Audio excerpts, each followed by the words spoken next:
Welcome to the See My Story channel. I'm Hussam. One evening, I returned home loaded with gifts and flowers. My wife, Hanan, opened the door wearing her everyday house clothes, the same ones she wears every day without a care. She looked at the flowers and bags without much interest and asked me, "Didn't you bring the potatoes I asked for? Where is your mind? I need them to finish cooking for tomorrow. Oh my God, you're absent-minded. Come in, come in." I felt intense anger and entered the house. I placed the flowers and gifts, then went out again, heading to the cafe. I couldn't bear the disappointment any longer. I can't believe that 10 years of marriage have passed with coldness from her side. I always wait for any gesture of love or care from her. I think it's time to make a serious decision. I ordered a cup of coffee, but instead, the waitress brought me a large piece of cake saying, One of the customers is celebrating Valentine's Day with his wife and brought a large cake, asking to distribute it to everyone here. Isn't that lovely, sir? Oh, how love makes people happy.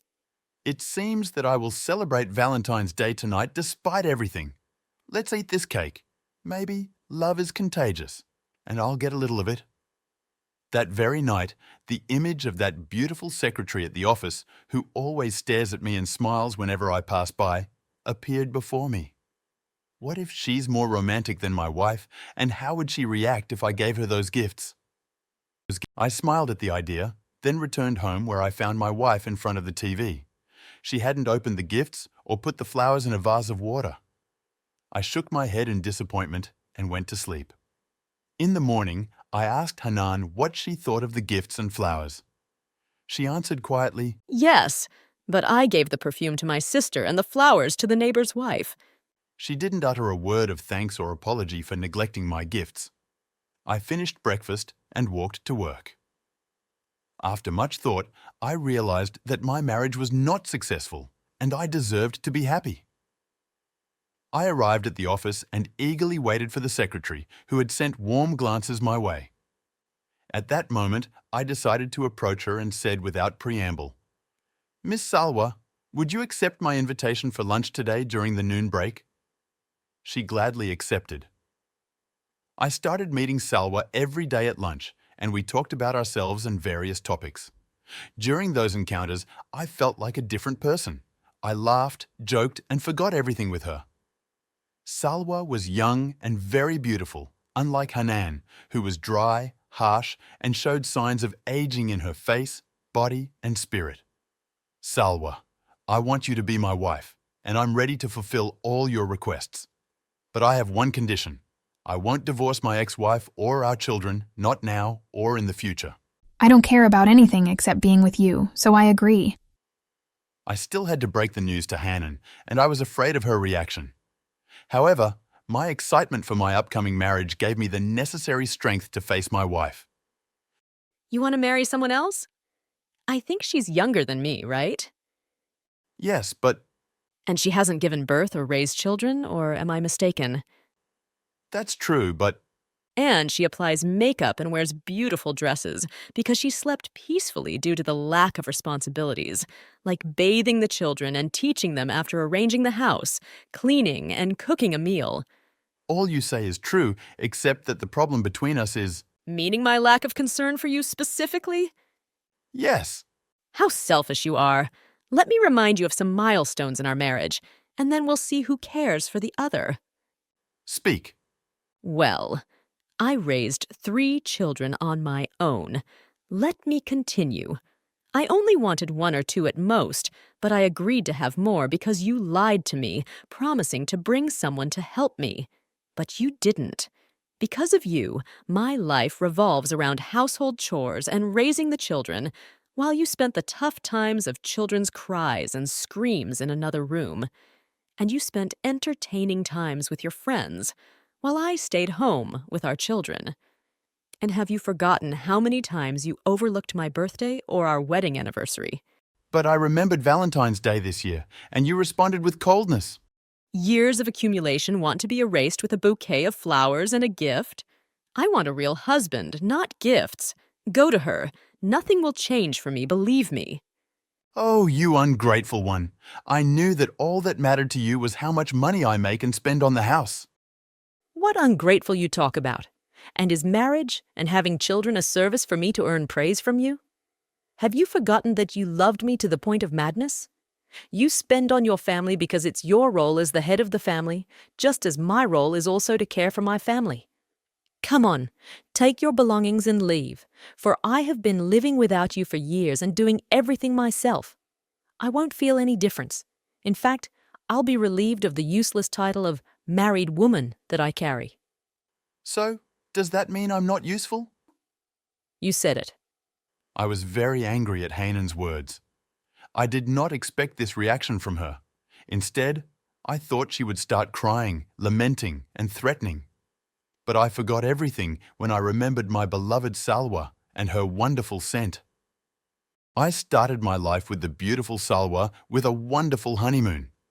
After that, I returned to work and to my new home. I visited my children every day for an hour, but Hanan stayed in her room until I left. Salwa continued working with me in the company, and everyone was happy except for some female colleagues who considered Hanan a victim of my masculinity. Days and weeks passed, and I was truly happy with my new life. One day, Salwa brought up the topic of having children. "My dear, let's postpone the matter for now," was my response each time, because I didn't want to have children to distract her from me. As for my first wife, she began to enjoy her freedom, and our children started managing projects without me, acting as if I didn't exist, or worse, as if I were dead. But this didn't bother me because I was happy with my new life. I was so happy that I didn't notice Salwa's sudden joy and the sparkle that occasionally appeared in her eyes. One day, one of my colleagues came to my office saying, "I don't know how to start. The matter is delicate. I want you to divorce Salwa." "What? What kind of ridiculous joke is this?" "I'm dead serious. I love her and I want her to be my wife." "Have you lost your mind? Do you want to marry my wife? You must be crazy. We love each other and you don't treat her well. You're a selfish person." "I won't allow it." "But I will allow it for myself." "I'll talk to Salwa about this and she'll surely tell me you're insane." Salwa left the office before I came to you and headed to her family's house with her belongings. The matter is real and serious. I'll kill you. I'm stronger than you, my dear colleague, so be sensible and avoid the scandal. Everyone here knows about our relationship.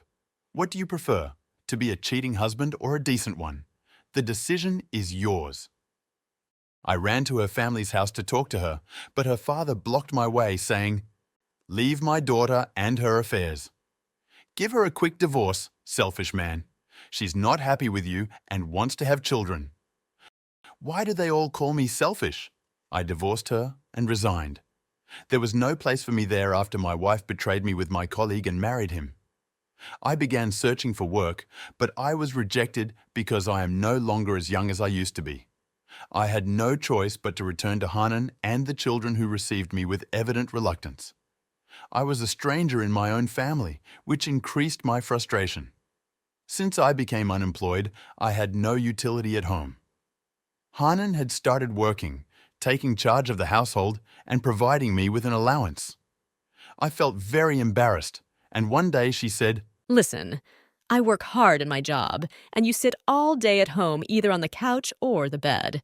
So you need to take care of the house, cooking, ironing, and do everything that is necessary.